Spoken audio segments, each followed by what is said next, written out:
boleh nggak sih seorang wanita haid menghadiri sholat Id Idul Fitri ya. keluar rumah ketika hari raya Idul Fitri? Ya. Kalau kita gibah di siang hari waktu bulan puasa itu membatalkan puasa nggak Ustazah, atau hanya sekedar makruh? Tapi dia karena udah Gibah. terlanjur ngegibah karena kumpul sama teman-teman cewek gitu kan.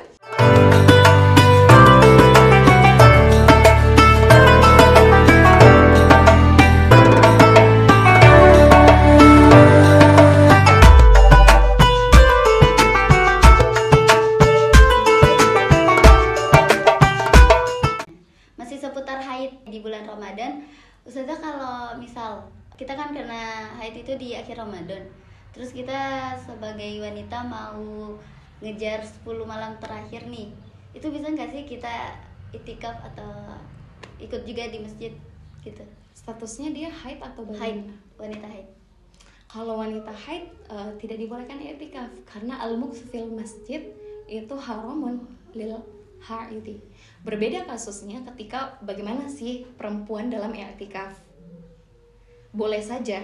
Jadi i'tikaf asal mulanya disunnahkan bagi laki-laki maupun perempuan. Bahkan istri-istri Nabi pun beriktikaf dahulu di masjid. Nah, sehingga di sini perlu kita perhatikan juga, tidak ada ibadah yang disyaratkan pelaksanaannya di masjid kecuali i'tikaf. Maka tidak sah orang yang beranggapan, kalau saya haid, saya i'tikaf di rumah saja. Ya kan biasanya saya i'tikaf di rumah saja. Maka tidak ada yang dikatakan i'tikaf di rumah. I'tikaf itu di masjid karena syarat pelaksanaannya itu ada di masjid. Sedangkan wanita haid itu diharamkan baginya al-mukts fil masjid. Berdiam diri di masjid. Nah, sedangkan bagaimana sih caranya kita kalau dalam mazhab Syafi'i, bagaimana caranya kita beriktikaf? Gampang saja sebenarnya. Kita masuk ke masjid, kita langsung niatkan iktikaf, walaupun kita hanya berdiam diri sebentar di masjid, maka sudah mendapatkan pahala iktikaf. Berbeda nanti dengan mazhab Imam Malik. Mazhab Imam Malik mensyaratkan ketika seseorang ingin beriktikaf, maka siang harinya ia harus berpuasa. Dan i'tikafnya harus selama 1 hari 1 malam di dalam masjid. Berarti sesimpel itu sebenarnya kita melakukan i'tikaf bagi wanita-wanita yang sedang suci di masjid ketika kita mengikuti mazhab Syafi'i. Maka sebentar saja kita misalnya setiap kalian datang ke Masjid Azhar, kalian mau numpang sholat, kalian mau belajar di sana, hafalan Quran di sana, maka sertakan niat i'tikaf setiap kalian masuk ke dalam masjid, maka kalian akan mendapatkan pahala i'tikaf itu. Oh, jadi otomatis karena kita nggak bisa i'tikaf nih, sebagai wanita haid, ada nggak Ustazah kayak amalan atau apa ya amalan yang bisa kita lakukan di 10 terakhir Ramadan buat ngejar ini Lailatul Qadar ya. Ya itu tadi ya, kita merasa karena haid yang ada, padahal haid ketetapan Allah. Kembali ya kan? lagi. Haid ketetapan Allah, tapi dengan datangnya haid kita merasa curang banget sih, kok laki-laki bisa gitu loh menyempurnakan ibadah mereka di bulan Ramadan, sedangkan kita perempuan kita harus ngejar hafalan nih di awal karena pasti kita Ramadannya hanya 15 hari karena bisa jadi haidnya 15 hari kan. Nah, nyatanya tadi yang saya sampaikan, ketaatan itu bukan hanya menjalankan perintah tapi menjauhi larangan. Maka kita nggak sholat, kita nggak puasa dalam keadaan haid, itu bentuk ibadah kita kepada Allah. Dan banyak sekali amalan-amalan yang bisa kita maksimalkan sebagai wanita yang sedang haid di bulan Ramadan. Di antaranya kita bisa memperbanyak zikir, memperbanyak salawat, atau paling tidak ketika statusnya sudah menjadi seorang istri, bagaimana dia ikhlas dan tulus melayani suaminya, menyiapkan sahur, menyiapkan buka puasa untuk istri, untuk suami dan anak-anaknya. Atau misalnya nih teman-teman yang masih single, ya kan? Bagaimana ketika tinggal sesama teman-teman di syakoh, Berarti ketika lagi haid mau mengejar malam Lailatul Qadar harus ikhlas untuk apa? Menyiapkan makanan sahur untuk teman-temannya. Sehingga banyak sekali ibadah-ibadah yang bisa dikejar oleh wanita yang sedang haid kalau kita niatkan tadi untuk taqarruban ilallah, mengharapkan rahmat daripada Allah. Begitu. Jadi kan tadi Ustazah bilang kalau kita lagi haid nih gak bisa masuk ke masjid. Berarti berlaku juga dong Ustazah kalau sholat Idul Fitri nggak bisa menghadiri ini ya, Idul Fitri walau cuma sekedar hadir gitu, atau bisa? Nah, khusus bulan dalam hal ini perlu kita gariskan ada beberapa poin. Yang pertama adalah boleh nggak sih seorang wanita haid menghadiri sholat Idul Fitri keluar rumah ketika hari raya Idul Fitri? Yeah. Maka di sini sebenarnya disunnahkan bagi perempuan haid, sebagaimana hadis dari Ummu Atiyah, beliau mengatakan amrona Rasulullah SAW an yakhrujahunna, untuk mengeluarkan fil fitri wal adha al awatiqah wal huyadah wa dzawatil khudur. Jadi Rasulullah memerintahkan kepada kita untuk mengeluarkan atau mengajak keluar perempuan-perempuan ketika di hari raya Idul Fitri, di hari Idul Fitri ataupun di hari Idul Adha, keluar untuk menghadiri sholat Idul Fitri. Nah, tapi ada qaidnya. Boleh nggak sih hadir di masjid? Boleh nggak sih duduk di sekitaran masjid? Ada lanjutan daripada hadis ini. Famal huyyadah fayatazilna as-salata wa yashhadna al-khaira wa da'watal muslimin. Kata Rasulullah, adapun orang yang haid sehendaknya ia menjauhi tempat sholat, tidak berada di sekitar tempat sholat, tidak ada di sekitaran masjid. Dia boleh ada di luar masjid. Tujuannya untuk apa? Liyashhadna al-khaira, untuk menyaksikan kebaikan di hari tersebut, di hari raya tersebut, dan untuk tadi mendoakan kaum muslimin. Oh, jadi ternyata boleh guys kalau kita lagi haid terus mau menghadiri sholat Idul Fitri dan Idul Adha. Syaratnya apa? Jangan mendekati orang sholat, mendekati tempat sholat. Tempat sholat, mendekati ke perkarangan lah. Jadi nanti kalau Idul Fitri misalnya kalian lagi dapet nih, tapi mau gitu ikut buat ngerayain, lihat euforianya Idul Fitri di Mesir itu gimana sih, kita datang aja ya guys, tapi jangan dekati tempat orang sholat. Kembali lagi ke pembahasan Ramadan. Nah, gimana nih Sada? Kan kalau sholat biasa nih, perempuan itu sebaiknya sholat di rumah kan daripada di masjid. Kalau tarawih berlaku nggak ya Sada? Oke, hukumnya di sini sholat tarawih di masjid boleh nggak sih untuk perempuan? Hukum masalahnya boleh saja perempuan untuk tarawih di masjid. Tidak ada larangan sama sekali untuk perempuan sholat tarawih di masjid. Tapi ketika kita melihat dari segi afdoliyahnya, apakah lebih afdol perempuan itu sholat di masjid atau sholat di rumah? Sholat tarawih ini Sada? Ya, sholat tarawih. Sholat apapun itu, bahkan sholat tarawih. Apakah lebih afdol perempuan ini melakukan di masjid atau di rumah? Nah, maka di sini kita bisa mengamalkan hadis daripada Nabi. Apa hadisnya? Beliau berkata kepada para sahabat, la tamna'u nisa'akumul masjidah. Jangan kalian menahan istri-istri kalian itu dari masjid. Jangan kalian mencegah mereka untuk datang ke masjid.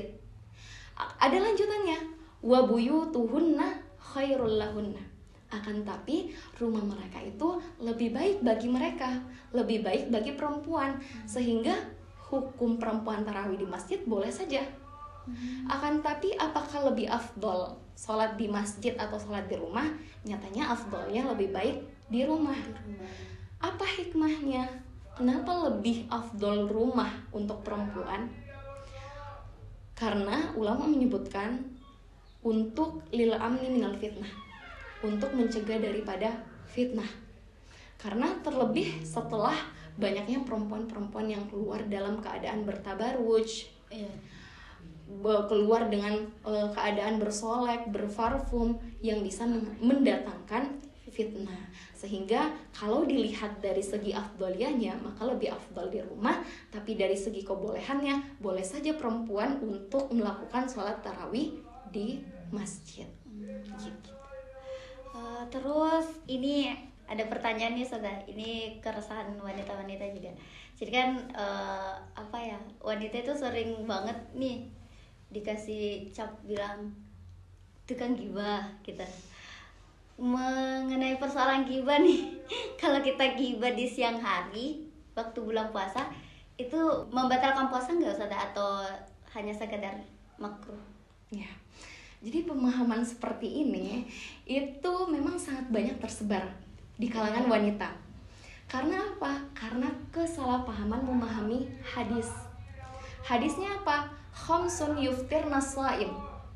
5 perkara yang membuat orang yang berpuasa itu batal, yuftirna. Tapi di sini 5 itu apa? Al-kadhibu wal ghibatu wan namimatu wan nadhru bisyahwatin, dan yang terakhir al-yaminul kadhibah. Nah, ada 5 perkara yang membatalkan puasa seseorang yang sedang berpuasa. Akan tapi makna yuftirna shaim di sini bukan berarti membatalkan puasanya, membuat puasanya tidak terhitung sah, bukan. Akan tapi yang batal itu apa? Yang batal itu adalah yuhbitna ajrohu. Yang batal adalah pahalanya, bukan puasanya. Jadi yang hilang itu pahalanya, tapi puasanya tetap terhitung sah. Begitu. Jadi jatuhnya puasanya sia-sia nggak? Puasanya sah. Kalau ditanya apakah dia melaksanakan kewajiban Ramadan, dia melaksanakan kewajiban Ramadan. Ketika misalnya kalau dia bilang kayak gitu, dia mengatakan ya udahlah mendingan gak usah puasa, karena pahalanya akan hilang juga. Jadi kayak sia-sia gitu. Berarti di situ dia akan mendapatkan 2 dosa sekaligus. Apa dosa yang pertama? Sengaja meninggalkan. Yang kedua, dosa karena ghibah. Tapi ketika dia melaksanakan puasa tersebut, dia ikhlas karena Allah, tapi dia karena udah terlanjur ngegibah karena kumpul sama teman-teman cewek gitu kan, maka di sini hukumnya puasanya sah, puasanya terhitung sah, mujzi, puasanya dianggap gitu kan, dia menjalankan kewajiban, akan tapi pahalanya saja yang hilang, dia tidak mendapatkan pahala puasa. Oh gitu guys, jadi yang hilang itu pahalanya, bukan puasanya. Tapi saran aku ya jangan gibah di bulan puasa. Jangan cuma di bulan puasa, di luar bulan puasa juga jangan gibah. Stop gibah. Karena tadi yang membatalkan pahala seorang yang berpuasa ini bukan hanya pada puasa Ramadan saja, puasa sunnah yang dia lakukan itu juga pahalanya akan hilang. Begitu saja dengan dia melakukan ghibah, namimah, kemudian dia bersumpah bohong, dan lain sebagainya. Terus karena kita sudah bahas tentang apa ya tadi, haid, qada, tarwi, itikaf, pokoknya banyak. Kita mau masuk ke bagian zakat nih bagi perempuan, pasti masih banyak yang bingung. Bagi wanita yang udah berumah tangga nih saudara, kayak saudara doain. Amin. Kita itu bayar zakat, bayar sendiri atau dibayarin sama suami? Iya. Sekarang saya balik bertanya aja deh.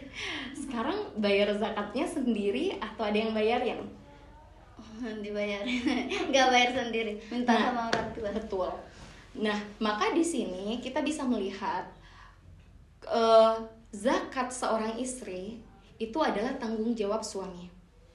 Tanggung jawab suami. Sehingga asal muasalnya adalah kita kembalikan kepada kaidah. Kaidah fikih ini ada di Hasyah Bajuri. Di dalam Hasyah Bajuri disebutkan kullu man lazimat nafaqatuhu lazimat fitratuhu. Jadi setiap orang yang diwajibkan untuk menanggung nafkah perempuan, maka diwajibkan pula untuk menanggung zakat fitrinya. Suami karena diwajibkan untuk menafkahi istri, maka diwajibkan pula untuk membayarkan apa? Zakat fitri istri. Begitu juga dengan orang tua, begitu juga dengan bapak. Bapak wajib nggak untuk menafkahi kita? Wajib. Masih ada kewajiban itu. Sehingga di sini bapak juga wajib untuk menunaikan zakat fitri seorang anak. Makanya kembalinya ke kaidah. Tapi perlu diketahui, ulama menyebutkan asal kewajibannya itu ada di pundak istri, akan tapi ditanggung oleh suami, gitu. Sehingga dari kata asal kewajiban itu ada pada istri, kemudian ditanggung oleh suami, maka boleh saja sebenarnya seorang istri membayar zakatnya sendiri. Akan tapi itu merupakan tanggung jawab seorang suami. Misalnya katakan suaminya memang tidak ada uang sama sekali gitu kan, tapi istrinya memiliki uang. Nah, maka di sini boleh enggak seorang istri itu membayarkan zakat fitrinya? Boleh saja. Sama halnya dengan boleh enggak perempuan menafkahi dirinya? Boleh. Nafkah tanggung jawab suami, tapi boleh enggak seorang istri menafkahi dirinya? Boleh saja, bukan sebuah larangan. Begitu juga dengan zakat fitri. Masih seputar zakatnya sudah kan, istri tuh suka belanja ya, mulai dari barang-barang biasa sampai barang-barang branded. Itu hitungan barang brandednya istri termasuk terkena nggak kewajiban zakat? Oke. Jadi sebelum itu semua kita harus mengetahui bahwasannya zakat itu hanya diwajibkan pada 4 harta saja. 4 harta saja. Yang pertama adalah emas dan perak. Yang kedua adalah hewan ternak. Yang pertama adalah emas dan perak. Yang di mana di sana masuk uang kertas. Uang kertas, kemudian juga ma'din, tambang. Tambang kan harus emas dan perak. Kemudian yang kedua itu adalah hewan ternak. Kalau kita juragan sapi gitu, atau juragan unta, atau juragan kambing gitu misalnya, kalau dia sudah sampai nisab maka wajib. Kemudian yang ketiga adalah buah-buahan dan tumbuhan. Dan yang terakhir adalah barang dagang. Nah, maka di sini kalau bukan pada 4 harta ini, selain 4 harta ini, maka tidak diwajibkan zakat. Misalnya si istri, karena dia istri miliarder ya, jadi barangnya semua branded. Tasnya Dior, bajunya Balenciaga gitu kan. Apakah dengan dia punya barang-barang branded ini yang ketika di total itu mencapai nisab kemudian diwajibkan untuk bayar zakat? Ternyata tidak, karena tidak termasuk pada 4 harta tersebut. Nah, selama barang-barang tersebut memang disimpan untuk digunakan, bukan barang tersebut disimpan untuk dijual belikan menjadi barang dagangan. Kalau sudah beralih menjadi barang dagangan, maka jelas di sana akan dikenakan zakat. Meski di dalam kandungan baju atau kainnya itu ada emas gitu, tetap juga karena bukan harta buat diperjualbelikan. Kalau emas itu sendiri, kalau memang sudah mencapai nisab, maka diwajibkan untuk membayar zakat. Tapi nisab pun besar, kayak misalnya uang mungkin kisaran 80 juta. Kita hari ini mungkin tidak memegang uang 80 juta gitu. Jadi ya kalau kita untuk sekarang mungkin tidak diwajibkan. Tapi kalau ternyata emas yang dimiliki ini sampai emas yang batangan ya yang dia simpan itu sampai pada nisab, maka diwajibkan zakat. Adapun kalau dia memiliki perhiasan selama digunakan, maka tidak diwajibkan. Jadi begitu teman-teman. Jadi sampailah kita di ujung segmen kita kali ini. Kapan-kapan lagi kita ketemu, kapan-kapan lagi kita bakal bahas seputar wanita. Baiklah teman-teman, karena dari tadi kita sudah bahas nih banyak keresahan. Dan perlu teman-teman ketahui bahwa pertanyaan-pertanyaan tadi itu berasal dari keresahan teman-teman kita yang ada di sini, khususnya di bulan Ramadan. Nanti kapan-kapan kita ketemu lagi mungkin di segmen tetap khusus wanita, tapi mungkin bukan bulan Ramadan ya, saudara. Mungkin khusus pembahasan haid atau pembahasan ibadah-ibadah seputar wanita. Sampai ketemu lagi teman-teman. Assalamualaikum warahmatullahi wabarakatuh.